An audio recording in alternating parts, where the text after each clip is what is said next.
Be Wealthy and Smart, episode 1201.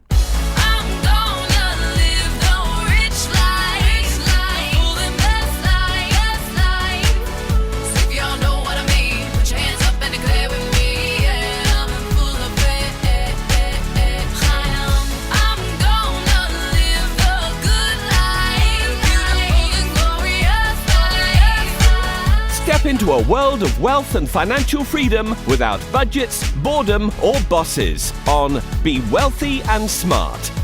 And now, here's your host, Linda P. Jones. Welcome to Be Wealthy and Smart. I'm Linda P. Jones, America's Wealth Mentor, empowering women and men worldwide to financial freedom. On today's show, we're going to talk about how travel remains a priority for spending. And that's because people really want to go back on vacation.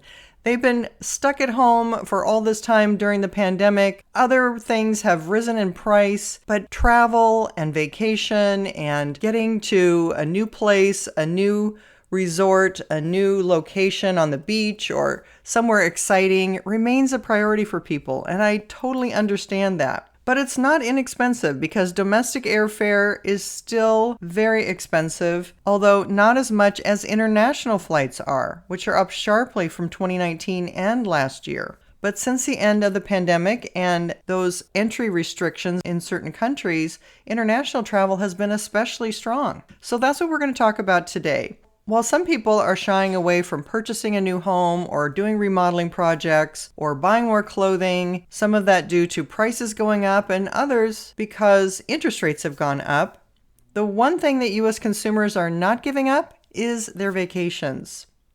A Deloitte survey from last month found that 50% of respondents plan to take a vacation that includes paid lodging during the summer, up from 46% last year. And we could see the strong demand in the airports as the TSA said they screened close to 10 million people just over Memorial Day weekend, which was slightly more than the same period pre-pandemic in 2019. But the problem is many travelers are seeing airline tickets booked up too quickly, and it's still expensive to travel by car because of higher gas prices. But prices for airline tickets were down 0.9% in April from a year ago. So that's good that it's trending in the right direction and we're getting a little bit of relief. But as consumers are planning their trips, prices are really varying widely. A round-trip domestic flight is averaging $306 this summer, down 19% from a year ago, but it's still 6% higher than in 2019. That's because capacity constraints due to shortages of aircraft and pilots have affected airline growth and kept fares elevated for months. International travel is very popular this year as countries around the world lift their pandemic restrictions, and airlines have ramped up capacity to Europe and other international destinations, but bargains are hard to find during the peak late spring and summer months. Airfare to Europe right now is averaging $1,167 for a round-trip ticket this summer, which is up 36% from a year ago. Lodging has also become more expensive this year. In the U.S., the average per-night rate is $152.68, according to hotel data from STR, which is up 63% from the average nightly rate of $130 during the same period in 2019, and up 58.4% from $141 a night last year. So that $152 a night price has gotten more expensive. But again, that's because demand is strong and people are not giving up travel.